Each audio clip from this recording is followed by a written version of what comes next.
প্রতিবর্ষ উৎসব সংখ্যা প্রকাশ ও সাহিত্য সম্মেলন। পূর্ব মেদিনীপুর জেলার সুতাহাটা থেকে প্রকাশিত সাপ্তাহিক পত্রিকা প্রতিবর্ষ, সেই পত্রিকার বাৎসরিক উৎসব সংখ্যা প্রকাশিত হলো। পূর্ব মেদিনীপুর জেলার সুতাহাটা ডক্টর মনোরঞ্জন গায়েন সাপ্তাহিক পত্রিকা প্রকাশের জন্য ভারত সরকারের আরএনআই দপ্তরে আপিল করেছিলেন। 2009 সালে সেই পত্রিকা রেজিস্ট্রিত হয়। সেই সংখ্যার বাৎসরিক উৎসব সংখ্যা প্রকাশিত হলো আজ। মিলন তীর্থ দোলপতা প্রেক্ষাগৃহে উৎসবের সংখ্যা প্রকাশকালে উপস্থিত ছিলেন বিশিষ্ট ব্যক্তিবর্গ।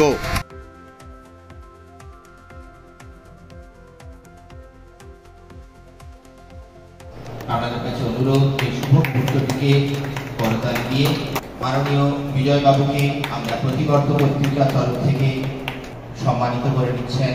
প্রতিবর্ষ পত্রিকার তরফ থেকে এই সকল মহান ব্যক্তিদেরকে আমরা প্রতিবর্ষ পত্রিকার মঞ্চে প্রকাশিত হলো। আজ এখানে উপস্থিত সকল গুণীজনকে অনুরোধ করছি, আপনারা করতালির মাধ্যমে এই শুভ মুহূর্তকে আরো আনন্দময় করে তুলুন। প্রথমেই আমরা সম্মানিত করে নিচ্ছি দীপঙ্কর নায়ক মহাশয়কে।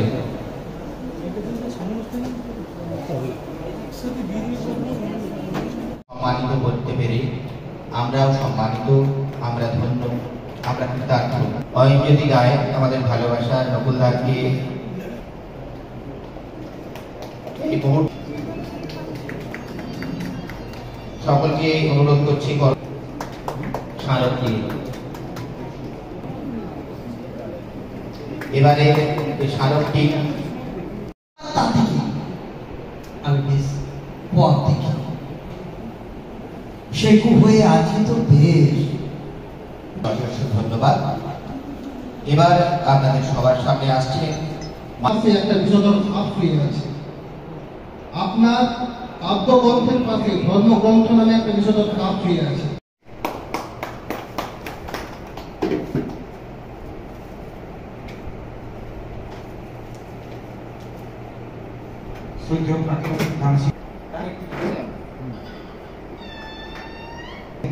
আমি শ্রদ্ধা করি, শ্রদ্ধা জানাই, তার কামনা করি। এবং যারা সামনে বসে আছেন সবাইকে শ্রদ্ধা এবং প্রণাম জানিয়ে দু এক কথা বলছি। সাহিত্য সম্পর্কে আমার বেশি অভিজ্ঞতা নেই। আমি বারবার করে মনোরঞ্জনবাবু আসতে বলেন, গতবারে আমি বাইরে ছিলাম, এখন তো সব বই পড়া। আগে যে আমরা বিভিন্ন ট্রেনে যেতাম, বাড়ির বাসে যেতাম, কিছু কিছু ব্যক্তিকে দেখতাম বই পড়তাম। এখন বইটা উঠে গেছে, এখন সবই মোবাইল। সেই জন্য বই পড়া এবং সেই অভ্যেসটা যাতে সবাই গড়ে ওঠে,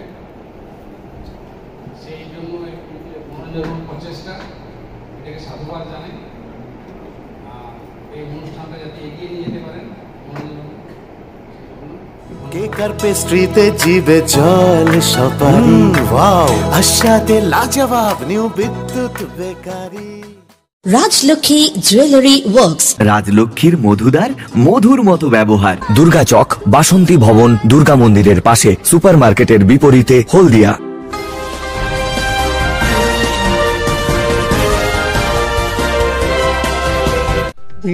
মূলত প্রতিবর্ষ পত্রিকা প্রকাশ অনুষ্ঠানটা রেখেছি। এই অনুষ্ঠানটাকে কেন্দ্র করে এলাকার সাহিত্যানুরাগী যারা লেখালেখি করেন তাদেরকে আমন্ত্রিত জানিয়ে এই সম্মেলনটা করছি। আপাতত এসেছে প্রায় 75 জন। তো এছাড়াতে একটি অনুষ্ঠান হচ্ছে, সেখান থেকেও কিছু কিছু মানুষ আসবেন। আমার আশা আছে 100-র বেশি উপস্থিত হবে আজকে।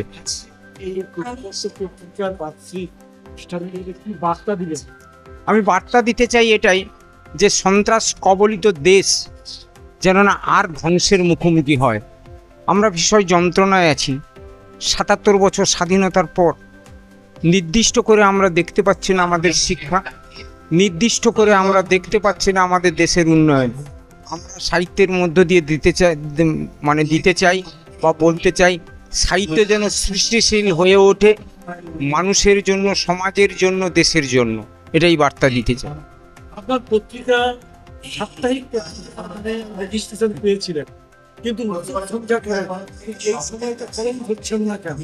আসলে আমি তো ব্যক্তিগতভাবে এত মানে ভীষণ ব্যস্ত থাকি, আইনের সঙ্গে যুক্ত থেকে একজন আইনজীবী হিসাবে প্রচুর কাজ থাকে। তবে পরবর্তীকালে আমার ভাবনা আছে এটিকে সাপ্তাহিক পত্রিকা হিসাবে চালাবো। এই প্রতি বছর যেমন বার্ষিক পত্রিকা বের করি সেরকমই বের করছি, আগামী দিনে এই সাপ্তাহিক পত্রিকাটাও বের করব, এটা ইচ্ছা আছে। ডক্টর মনোরঞ্জন গায়েন, বাড়ি সুতাহাটায়, কলকাতা হাইকোর্টে প্র্যাকটিস করি, হলদিয়া কোর্ট, এবং পত্রিকা প্রতিবর্ত পত্রিকা। কেক আর পেস্ট্রিতে জিবে জল সপারি, ওয়াও আশাতে লাজবাব নিউ বিদ্যুৎ বেকারি, টিপটপ টিফিনে और हैप्पी पार्टी নিউ বিদ্যুৎ বেকারি, মানডে টু সানডে ছোট বড় সবার পছন্দ একটাই, নিউ বিদ্যুৎ বেকারি প্রতিদিন চাই চাই, না না না না না, নিউ বিদ্যুৎ বেকারি। রাজলক্ষ্মী জুয়েলারি ওয়ার্কস, রাজলক্ষ্মীর মধুদার, মধুর মতো ব্যবহার। দুর্গা চক, বাসন্তী ভবন, দুর্গা মন্দিরের পাশে, সুপার মার্কেটের বিপরীতে, হলদিয়া।